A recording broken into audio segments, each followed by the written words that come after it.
मतलब आपका जब मन जो पड़ेगा कोर्ट में आके वो बोलेंगे आप, और बाद में अपने आप को सेव करने के लिए आप कोई भी स्टैंड ले लेंगे, क्यों? Sir sorry for that sir, हमारा ऐसा कोई नहीं इंटेंशन। तो इंटेंशन क्या, इंटेंशन तो दिख रहा है आपका कि जब हाई कोर्ट में आपने अंडरटेकिंग दिया, रिकॉर्ड हुआ है ऑर्डर सीट में, उस ऑर्डर सीट, वो ऑर्डर सीट आज भी एग्जिस्टेंस में है, क्योंकि उसको ना मॉडिफिकेशन हुआ है ना सेट असाइड हुआ है, कुछ भी नहीं हुआ है। वो आपके तरफ से अंडरटेकिंग दिया है, तो आप तो ये बोल ही नहीं सकते कि हमको जानकारी नहीं है, क्योंकि आपने जिस वकील को नियुक्त किया था, अधिवक्ता को नियुक्त किया था, उन्होंने हाई कोर्ट में अंडरटेकिंग दिया। सर एक्चुअली सॉरी टू से, जब ये ऑप्शन किया गया था सर, उससे पहले ये सारा जो एसएलपी लगाया था रत्नेश अग्रवाल जी ने सुप्रीम कोर्ट में, वो भी डिसमिस हो गया था और एमसीसी भी डिसमिस हो गया था। और आर्या ने कोई कम्युनिकेशन उनको नहीं दिया था काउंसिल को कि आप कोई अंडरटेकिंग देते। इसके कारण उस बाद ठीक में है, लीगल। अंडरटेकिंग दिया ना उन्होंने आपकी तरफ से, आपके काउंसिल थे ना वो। जी सर, बट इसके पहले ही सर कि वो डिसमिस हो गया था और उन्होंने कोई कम्युनिकेशन हमको नहीं दिया था, उन्होंने यहाँ पे अपने से दे दिया था काउंसिल ने। और उसके बाद हमने लीगल ओपिनियन के बाद, क्योंकि चूंकि कोर्ट में इसमें कोई स्टे ऑर्डर या कुछ कौन ऐसा। था उस समय आपके सीओ, कौन थे उस समय जिन्होंने ऑप्शन निकाला है, ऑप्शन किया है? सर वो उस समय धर्मेश साहू सर थे। कहाँ पे हैं अभी वो? सर अभी वो कलेक्टर है। कलेक्टर हैं? उनके अगेंस्ट एफआईआर करने को ऑर्डर करते हैं। हमने इनको बुलाया मिस्टर श्रीवास्तव पूछने के लिए। जी जी पहले इनसे हम पूछ लेते हैं, उसके बाद आपसे सुनेंगे। जी। यस कैंसिल मैडम, कर आप चुके हैं। बताइए कि आपके वकील ने यहाँ पे अंडरटेकिंग दिया, पिटिशनर से वहां पे रिप्रेजेंटेशन दिया, उसके बाद आपने ऑक्शन कैसे किया? हम पूरा ऑक्शन है ना आपका, उसको सेट असाइड कर देंगे मिस्टर श्रीवास्तव। एक मिनट मेरे को गलत है सुनना ना सर, कि अगर, जैसा आप, जी आप जैसा ठीक समझे सर, एक बार मुझे सुन लीजिए, एक मिनट, नहीं नहीं जस्ट फॉर ए नहीं, मोमेंट। नहीं, हम पहले पिटिशनर को सुनेंगे, आपको तो बाद में सुनेंगे। जी जी जी ठीक है। मैं बताइए एक मैडम, इसमें आप, ऑर्डर शीट दिखाना चाह रहा था, A2 हम उनको 2017। सुनेंगे शर्मा जी को, उसके बाद आपको सुनेंगे। यस, वहाँ बुलाइए।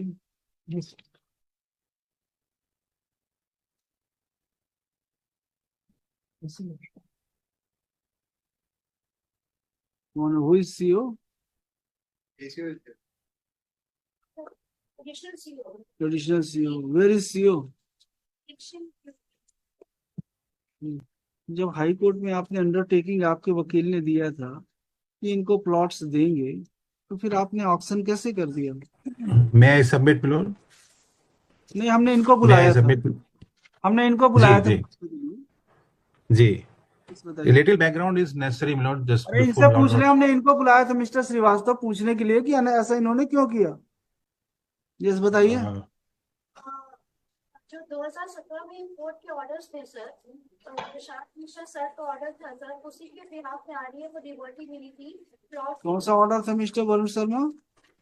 या that is milord A2 2017, lordship में काइंडली सी। कौन सा ऑर्डर है, page number? A2 where under, 2017। Where undertaking was The given? additional documents no no annexure no, page 23. Page number it's 20। Not undertaking milord, this is A2 2017। आप lordship में कहने से kindly see. Undertaking. इसमें sir WPC में देखेंगे, इसी petition में The देखेंगे। Bajaj would state that if the petitioner is ready to purchase the subject plot on the rate prevailing today, the concerned respondent would not object such offer of the petitioner. That was a proposal Yes. after the orders have been passed by the Supreme Court, my lord. Lordship may kindly see the first order of this case, my lord. उसके A2 बाद क्या हुआ? उसके 2017। बाद आपने, when उसके बाद MCC dispose of हो गई सर। ऑफर इन्होंने दिया था पिटिशनर्स ने, एक्चुअली ऑफर So जो that case, प्रपोजल दिया था, हम पूरा ऑप्शन है ना आपका, उसको सेट असाइड कर देंगे मिस्टर श्रीवास्तव। एक मिनट मेरे को गलत है सुनना ना सर, कि अगर, जैसा आप, जी आप जैसा ठीक समझे सर, एक बार मुझे सुन लीजिए, एक मिनट, नहीं नहीं जस्ट फॉर ए मोमेंट। नहीं, हम पहले पिटिशनर को सुनेंगे, आपको तो बाद में सुनेंगे। जी जी जी ठीक है। मैं बताइए एक मैडम, इसमें आप, ऑर्डर शीट दिखाना चाह रहा था, A2 हम उनको 2017। सुनेंगे शर्मा जी को, उसके बाद आपको सुनेंगे। जी जी यस मैडम, आप बताइए कि आपको जब ये अंडरटेकिंग आपके एडवोकेट ने दिया था हाई कोर्ट में, उसके बाद फिर आपने कैसे ऑप्शन निकाल दिया? सर एक्चुअली मुझे जितना पता है सर, उसमें काउंसिल ने प्रपोजल दिया था कि देंगे, बट वो अंडरटेकिंग नहीं था और उन्होंने हमसे कोई कम्युनिकेशन नहीं किया था सर। अच्छा, इसके बाद कोई कम्युनिकेशन नहीं किया? चलिए ठीक है, अब बताइए आपका कम्युनिकेशन कहाँ है? Lordship, उसी order के just पहले Lordship, annexure P4 starting from page number 3 up to yes. page number 22, all the petitioners have given ये specific. देखिए, अब आ जाइए, दिखाइए इनको पेज नंबर, देखिए पेज नंबर 3 से आइए मिस्टर, उनको दिखाइए। Page number 3 is P4 which was submitted after this order. Yes madam. ये जो ऑर्डर है सर 22/10/2018 को एमसीसी में, इन द यस, एमसीसी। इनका तो आया है, उसके बाद फिर कैसे आपने निकाला कि कोई कम्युनिकेशन नहीं था, ऐसा कह रही थी आप? नहीं, ये आरडीए ने कोई कम्युनिकेशन नहीं किया था कि ऐसा प्रपोजल देना है करके, क्योंकि बाय दैट टाइम इनका जो अलॉटमेंट था ऑलरेडी यस मैडम, आप बताइए कि आपके वकील ने यहाँ पे अंडरटेकिंग दिया, पिटिशनर से वहां पे रिप्रेजेंटेशन दिया, उसके बाद आपने ऑक्शन कैसे किया? सर मेरे को जहाँ पर पता था सर, काउंसिल ने हमसे बिना कम्युनिकेशन के अंडरटेकिंग आपने उसको चैलेंज किया कहीं पे? सर फिर उसके बाद वो डिसमिस हो गया, तो फिर उसके बाद डिसमिस नहीं, अंडरटेकिंग से नहीं हुआ विड्रॉ, अंडरटेकिंग तो एज इट इज रहा। मॉडिफिकेशन के लिए कोई एप्लीकेशन लगाया आरडीए ने? सर बट उसके बाद कोई लगाया नहीं, तो तो सर फिर उसके बाद जब इन्होंने रिप्रेजेंटेशन दिया अंडरटेकिंग के बाद, फिर आपने ऑक्शन कैसे कर दिया? सर मैं सबमिट सर। हमने इनको बुलाया मिस्टर श्रीवास्तव पूछने के लिए। जी जी पहले इनसे हम पूछ लेते हैं, उसके बाद आपसे सुनेंगे। जी। सर एक्चुअली सॉरी टू से, जब ये ऑप्शन किया गया था सर, उससे पहले ये सारा जो एसएलपी लगाया था रत्नेश अग्रवाल जी ने सुप्रीम कोर्ट में, वो भी डिसमिस हो गया था और एमसीसी भी डिसमिस हो गया था। और आरडीए ने कोई कम्युनिकेशन उनको नहीं दिया था काउंसिल को कि आप कोई अंडरटेकिंग देते। इसके कारण उस बाद ठीक है, अंडरटेकिंग दिया ना उन्होंने आपकी तरफ से, आपके काउंसिल थे ना वो? जी सर, इसके पहले ही सर कि वो डिसमिस हो गया था और उन्होंने कोई कम्युनिकेशन हमको नहीं दिया था, उन्होंने यहाँ पे अपने से दे दिया था काउंसिल ने। और उसके बाद हमने लीगल ओपिनियन के बाद, क्योंकि चूंकि कोर्ट में इसमें कोई स्टे ऑर्डर या कुछ कौन था उस समय, आपके सीओ कौन थे उस समय जिन्होंने ऑक्शन निकाला है, ऑक्शन किया है? सर वो उस समय धर्मेश साहू सर थे। कहाँ पे हैं अभी वो? सर अभी वो कलेक्टर है। कलेक्टर हैं, उनके अगेंस्ट एफआईआर करने को ऑर्डर करते हैं। हाई कोर्ट में अंडरटेकिंग देने के बाद भी आप लोगों का स्टैंड ऐसा रहेगा कि हमको कोई जानकारी नहीं है, कोई ऑर्डर नहीं है, हमने किसी को नहीं बोला था।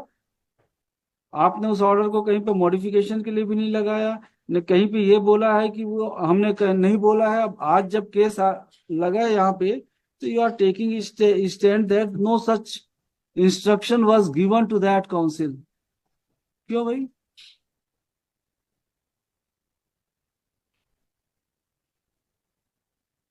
मतलब आपका जब मन जो पड़ेगा कोर्ट में आके वो बोलेंगे आप, और बाद में अपने आप को सेव करने के लिए आप कोई भी स्टैंड ले लेंगे। क्यों? Sir sorry for that sir, हमारा ऐसा कोई नहीं तो इंटेंशन क्या? इंटेंशन तो दिख रहा है आपका कि जब हाई कोर्ट में आपने अंडरटेकिंग दिया, रिकॉर्ड हुआ है ऑर्डर सीट में, उस ऑर्डर सीट आज भी एग्जिस्टेंस में है, क्योंकि उसको ना मॉडिफिकेशन हुआ है, ना सेट असाइड हुआ है, कुछ भी नहीं हुआ है। वो आपके तरफ से अंडरटेकिंग दिया है, तो आप तो ये बोल ही नहीं सकते कि हमको जानकारी नहीं है, क्योंकि आपने जिस वकील को नियुक्त किया था, अधिवक्ता को नियुक्त किया था, उन्होंने हाई कोर्ट में अंडरटेकिंग दिया। हाई कोर्ट में अंडरटेकिंग देने के बाद पिटिशनर ने रिप्रेजेंटेशन दिए आपके पास, वो भी आपके ऑक्शन होने से पहले ही दिए उन्होंने रिप्रेजेंटेशन, 2021 में फरवरी महीने में। आपने इसको नजरअंदाज किया और उसके बाद आपने ऑक्शन कर दिए पूरे प्लॉट्स, इन लोगों को कंसीडर नहीं किए। तो जब आपने अंडरटेकिंग दिया था तो आपने टेंडर एंड वाइट क्यों किया?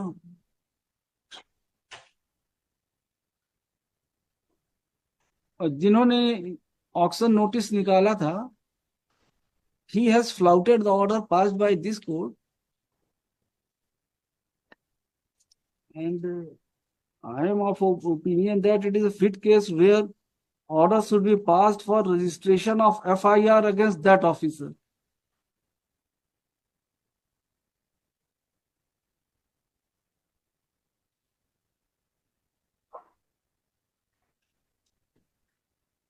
मैं submit now. You can't play with the court कि आप एक तरफ आपके वकील अंडरटेकिंग दे, दूसरी तरफ आप अपने मन का करते रहें।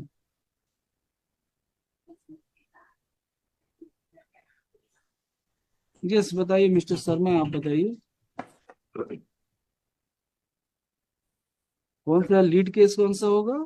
इसमें जो पिटिशन मैंने 641 फाइल किया आइटम नंबर 53 में है, जिसमें मैंने टेंडर को चैलेंज किया है, उसमें स्पेसिफिकली इस एमसीसी के ऑर्डर के संबंध में रीडिंग थी और उसका रिप्लाई आया है।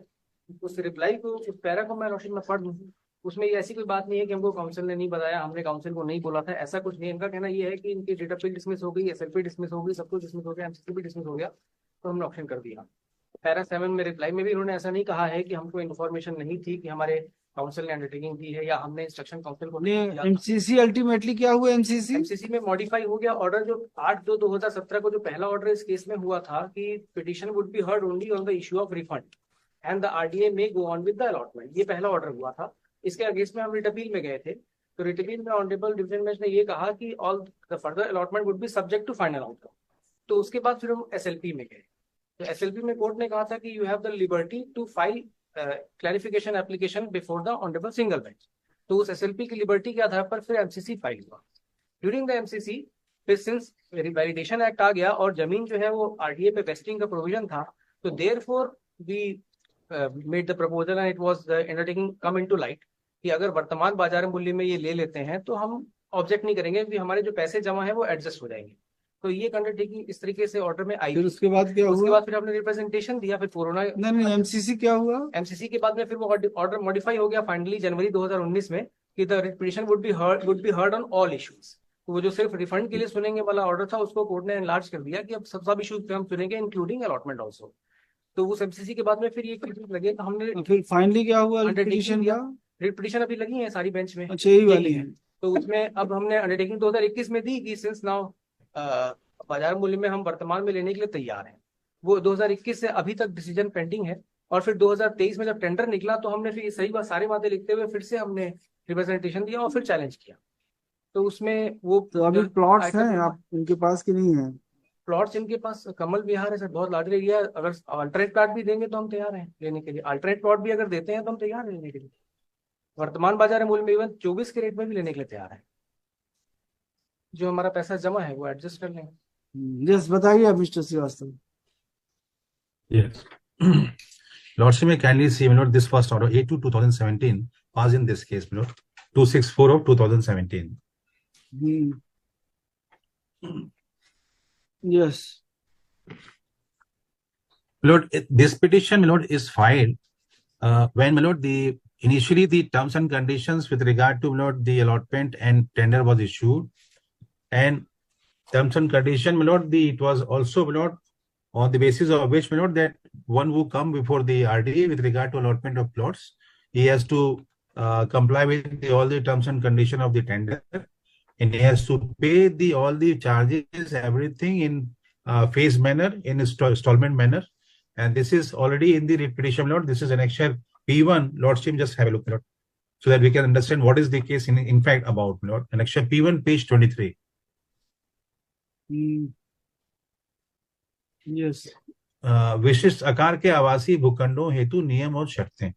So there are so many plots, my lord, in the Kamal Vihar scheme number 4, and these petitioners, my lord, all participated in this tender process, my lord, allotment process. And Lordship may kindly turn to page 27. The installment was to be paid according to as per this, my lord, phase manner. Page 27, clause 12. सफल निविदाकार निर्धारित समय पर प्रतिकार को कोष में राशि जमा कर. So this was that. 14 is with Lordship kindly see bottom 14, clause 14 कि पंजीयन राशि जो जमा करेंगे आप इसके साथ पंजीयन के लिए, अगर आप वो पैसे पूरे ऊपर के जो दिए गए नहीं जमा करेंगे तो ये कॉन्फिस्केट हो जाएगा. ये क्लॉज 14 में है. Then Lordship kindly turn to page 28, clause 21. Next page 28, clause 21. This is regarding arbitration. कोई भी विवाद होगा, कुछ भी होगा, तो अध्यक्ष रायपुर विकास प्राधिकरण जो है इस संबंध में आर्बिट्रेटर के लिए नियुक्त किया जाएगा और उसका ये निर्णय होगा. Now P3 and all that are the allotment orders and agreement between the parties. According to agreement, now they are required to pay all the installment charges, every premium charges. Then kindly see, you know, P4, page number 40, 25/3/2015. Now we have been sending notices, my lord, with regard to payment of all the installments to the petitioners, all the petitioners. And the breakup was given in the bottom of page number 40, P4, 25/3/2015. With regard to their allotment, now they have deposited some amount, initial amount, but thereafter, despite repeated reminders, P8, page 46, Lordship may kindly see, 23/12/2015. Yes. Again, we send, my lord, whatever they demanded with regard to documents, we send all the document with regard to their inquiries, and we demanded that you should pay all the installments because there is a delay and you are not paying, so you should pay the demand, all the demands, all the installments. Page 53, P10. Lordship may kindly see. Again, 46 में तो कोई demand नहीं है पैसे का. 46 में, There is no demand 46 में, हाँ, वो जो उन्होंने डिमांड किया था डॉक्यूमेंट्स का, वो हमने दे दिया था इनको. अब ये देखेंगे सर 53 में जो जानकारी मांगी थी इनको, इन्होंने वो भी हमने इनको दे दी. फिर 56 देखेंगे, P11, जो भी जानकारी मांगते गए हम देते गए. फिर P12 जो है हमने फिर डिमांड भेजा इनको 10/8/2016 को, 57 में, कि आपकी इतनी राशि बची है, आप नहीं दे रहे हैं, अभी तक काफी दिन हो गया, डिले हो गया, आप जमा करिए. लेकिन उन्होंने जमा नहीं किया और कुछ ना कुछ क्या कहते हैं डिमांड करते रहे. अगेन हमने इनको फिर नोटिस दिया 59 कि आप इसको जमा करिए, नहीं तो आपकी जो वो राशि है वो हो जाएगी, कॉन्फिस्केट हो जाएगी. अब kindly see this last letter note P15 60 page number पे. ये जो रजिस्ट्रेशन अमाउंट था इनका वो कॉन्फिस्केट हो गया as per the terms and condition of the tender document. This order is not challenge. 21/12/2016 was never challenged. Then, my lord, this petition was filed before this court. Before that, my lord, we have issued notice just a page before, 59. 25/10/2016 को हमने इनको notice दिया कि अगर आप जमा नहीं करते हैं तो आपकी राशि वो हो जाएगी, रासात कर ली जाएगी और आपका बाकी जो पैसा है आपको वापस कर दिया जाएगा. लेकिन चूंकि जमा नहीं किया, पेज तो नहीं किया जमा, वापस करेंगे. रात 7 की बात नहीं है, लास्ट हाँ हाँ नहीं, आप देखिए ना, आप एक मिनट, मेरा वो लास्ट पैराग्राफ पढ़ देता हूँ. Page number 59. उक्त भूखंड के मत से दे राकेशों की जमा नहीं करने की समझ समाप्त हो चुकी है, लेकिन आपके द्वारा राशि जमा नहीं किया गया है. निविदा की शर्तों. मिस्टर श्रीवास्तव, जो पेज नंबर 59 है, this notice was issued to one Shrimati Rashmi Agarwal, whereas annexure P5 it was issued to in favor of Escon State India Private Limited. ये सारे लोग हैं सर, पूरे बंच में लोग हैं सारे के सारे. ये पिटिशनर ने फाइल किया, लिखा था मैंने कि इन्होंने ये पिटिशनर का डॉक्यूमेंट पढ़ रहा हूँ मैं, ये जो पिटिशनर ने फाइल किया वही पढ़ रहा हूँ मैं. Mister Sharma, just let me conclude. Escon state private limited क्या पूरा ये इनका ग्रुप है? ये सब पिटिशनर्स हैं सर, ये इन्होंने खुद ही फाइल किया, इनकी पिटिशन से ही पढ़ रहा हूँ मैं. ये सारे पिटिशनर्स हैं, ये सिमिलर जो लेटर हैं सभी लोग को दिए गए हैं, सारे पिटिशनर्स को. इस बंच में एक पिटिशन एस्कॉन की भी है. हाँ, इस बंच में एक है, वो चैलेंज किया, इस बंच में है.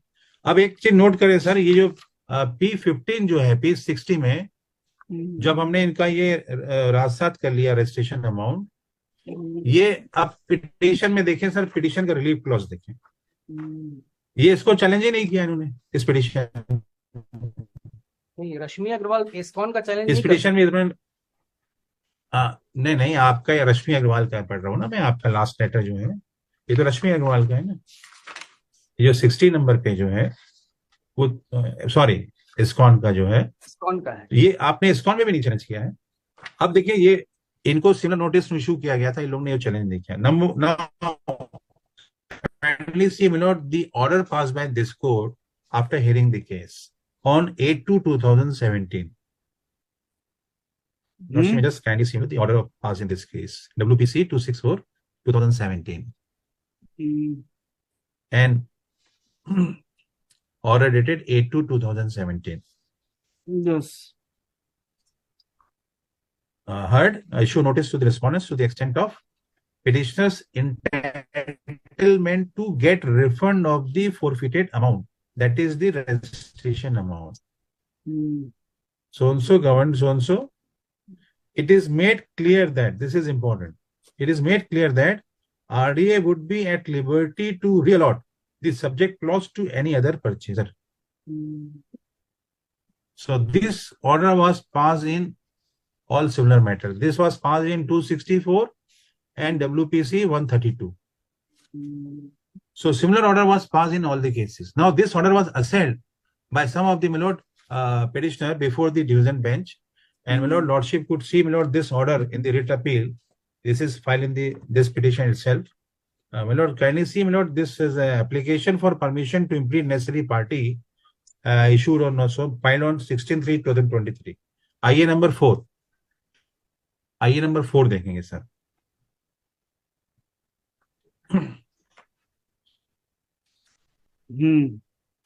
Yes. And my lord, in this, my lord, kindly see, turn to page number 4. Yes.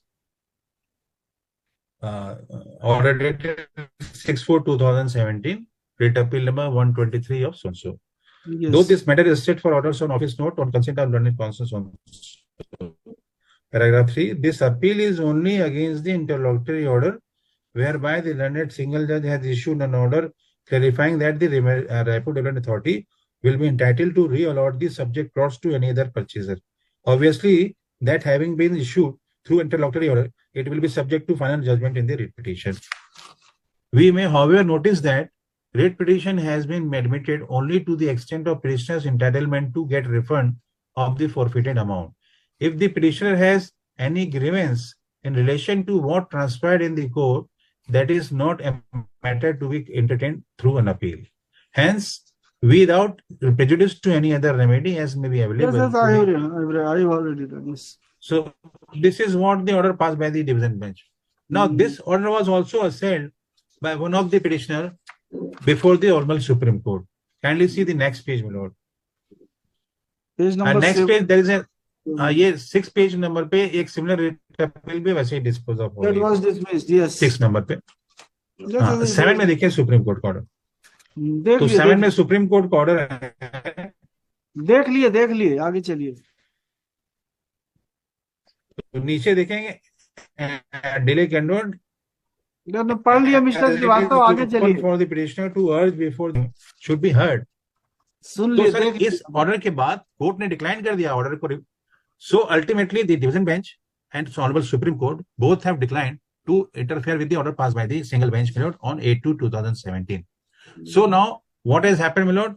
A liberty was granted to the petitioner to move the single bench with modification of the order with regard to Supreme Court order.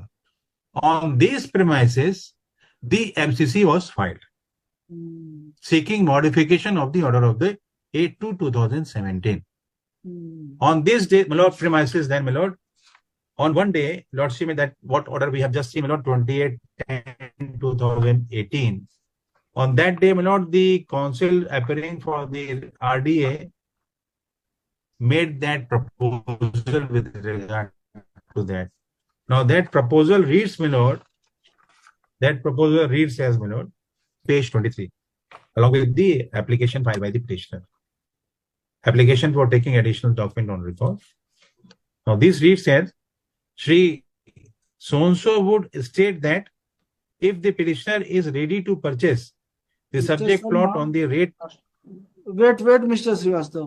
In pursuant to order dated 22/10/2018, where is your affidavit? It was filed in MCC, Lordship. I have filed a copy in WPC number 641/2023 of that affidavit. No, in the present 264, Ji. where you have filed affidavit pursuant to order passed in MCC. I have filed that as an annexure in WPC number 641, which is part of this bunch. ये सभी का एक साथ पेश किया गया. हम तो इस पिटीशन की बात करें 264 में, where is affidavit of petitioner Shrimati Rashmi Agarwal pursuant to order dated 20/10/2018. That was filed in the MCC. भाई के लिखा लेट उसमें फाइल किया था आपने MCC में जी. उसके बाद में फिर MCC में 9/1/2019 का Now ऑर्डर हुआ. MCC was MCC में then फाइनल yes, ऑर्डर जो हुआ है MCC ये देखेंगे सर, ये P8 में फाइल हुआ है एमसीसी का ऑर्डर। ये मैं पढ़ देता हूँ P8 वो तो का। उन्होंने फिर एमसीसी P8 में पेज 9 जो है, ओपन कर दिया ऑल द सारे इश्यूज issues वेयर हाँ लेफ्ट वो ओपन। क्या लग, so now yes yes minute, so now issues were left open that before this court. understanding between the parties still stands, and my lands I'm still ready to अब एक इसमें मेरा एक submission है, अब जो इशू ओपन हो गया है, जब इशू ओपन हो गया है, mister Shrivastava, ji. What do you say about refund of amount paid by the petitioner, respective petitioners? My lord, this amount which was restitution amount which was confiscated, and rest of the amount were already, my lord, proposed with regard to refund as per the terms and condition of the The tender amount document. was confiscated, the amount deposited by the As per the terms, yes, my lord, that was as per the terms and condition of the tender document. I have just read, my lord, it was known to the petitioner right from the inception beginning since 2015. And with open eye, they participated in the tender process, knowing that this is the situation. And despite repeated reminder, they did not deposited the installments. Ultimately, we had to confiscate this restitution amount. And we also propose that rest of the amount will be refunded to you. But they approached before this court, challenging, my lord, with regard to that action of confiscation of the restitution amount, which was declined by this court on the 8/2/2017 itself, and which has been approved up to Supreme Court. Though the petitioners have not specifically challenged the order of confiscation, Yes, but in yes, 10.2 they have sought a relief my lord. for refund of the forfeited amount. Lord, we all know technically, unless this is a consequential relief, my lord, unless There you is no seek a specific prayer quashing in of this regard. The yes, order yes, has my not lord. been The specific challenged, prayer is but not there there. is prayer. There is prayer. And it is also not in dispute that the petitioner have not deposited the amount. That Yes, my lord. That is the whole difficulty. That is the though whole they, difficulty, my lord. though Repeated they time we failed have to been making deposit the request. entire amount, No, but they part deposit the payment, initial amount. part payment was made. Part payment किया था, initial amount deposit किया था, उसके बाद का कोई instalment नहीं दिया। डिफिकल्टी वही है सर। उसके बाद कोर्ट के ऑर्डर्स पे फिर क्या हुआ कि अल्टीमेटली रीऑक्शन हुआ, इसमें बहुत से लोग प्लॉट पार्टिसिपेट आपके भी पास किए। अवेलेबल है कि नहीं है मैडम? आज कमल विहार में मेरे ख्याल से अब प्लॉट देख रहे हैं मैडम, कोई इंस्ट्रक्शन होगा जो भी है। मैडम बताएं आपके पास कमल विहार में अल्टरनेटिव? सर जैसे कल हमारा सेल ऑप्शन है सर, कल डेट, उसके बाद अगर वो जो बच जाते हैं सर, क्योंकि वो ओपन टेंडर है, कई लोग पार्टिसिपेट कर चुके होंगे, उसके बाद जो बच जाते हैं हम उनको दिखा देंगे। अगर वो कितने हैं, कितने लोग हैं पिटिशनर्स, कितने हैं? 25 25 28 है टोटल, उसमें से 24 उतने लोगों का हो पाएगा? नहीं होगा। कहीं दूसरी स्कीम में मान लो होगा तो हो सकता है, देखिए अगर मान लो, किसी और क्योंकि यहाँ पे पैसा वापस कर दीजिए इन लोगों का, हाँ वो ज्यादा बेहतर है, ज्यादा बेटर है, पैसा वापस कर दीजिए। जिसमें forfeited amount को छोड़ इसमें जो फोरफिटेड नहीं, कॉन्फिस्केटेड अमाउंट देना है हाँ आपको। वही है जो रजिस्ट्रेशन अमाउंट जो है इनका, जो lordship we are still standing. अगर इनके पास प्लॉट है, कुछ है, आप बोल कर रहे हैं, लीजिएगा, एक क्लॉज हम रख देंगे कि अगर कोई भी इनका आता है कोई स्कीम, तो जो भी है 24 लोग, इनको प्रेफरेंस दिया जाएगा। इतना हम आपके लिए जगह रख देंगे। जो अवेलेबल है प्लॉट, अगर उसपे से होता है इनको प्रेफरेंस दे दीजिएगा कभी अगर आता है स्कीम तो। वो नहीं, जो प्लॉट्स अवेलेबल थे एज पर दी ऑर्डर, अभी नहीं, हम प्लॉट्स के लिए कुछ नहीं बोल रहे हैं, हम प्लॉट्स जी, के लिए जी। कुछ नहीं बोल रहे हैं, हम ये बोल रहे हैं फ्यूचर में अगर कोई स्कीम आती है आरडीए की, जी जी तो इन जी 24 लोगों को आप प्रेफरेंस दे देंगे, बस इतना ही बोल इनके रहे पास हैं। प्लॉट्स जो है लॉर्डशिप, उसमें से जो हमारे, क्योंकि 30-30 लाख रुपए भी जमा है कुछ पिटिशनर्स के, इनके पास में अवेलेबल है लॉर्डशिप। अंडरटेकिंग तो इसलिए नहीं, वो की तो गई पैसे वापस कर रहे हैं और- आपको ना, वो तो हम कर रहे हैं वापस, पैसा वापस करवा रहे हैं आप। वो तो हम ऑलरेडी कर ही रहे हैं। जो कॉन्फिस्केटेड अमाउंट जो है फोरफिटेड के बाद, तो बाकी पूरा पैसा आप आपको वापस कर रहे हैं, वो तो लिख के दिया है हमने आपको। कितना आप क्या? अभी कितना फोरफिट करेंगे? रजिस्ट्रेशन अमाउंट ओनली बस रजिस्ट्रेशन अमाउंट 10%। वो जो भी मेरे ख्याल से होगा। 10% कितना होगा? टोटल प्लॉट एरिया का 10% सर, मान लो 30 लाख का है तो 3 लाख रुपए सर, बाकी वापस कर देंगे। आप ले लो वापस। लिखिए Mr. Varun Sharma for petitioners. Mr. Ashish Srivastava, senior advocate, along with Mr. Raman Pandey and Ambast, Rahul Ambast. आप भी हैं? Miss Soon Chatra. and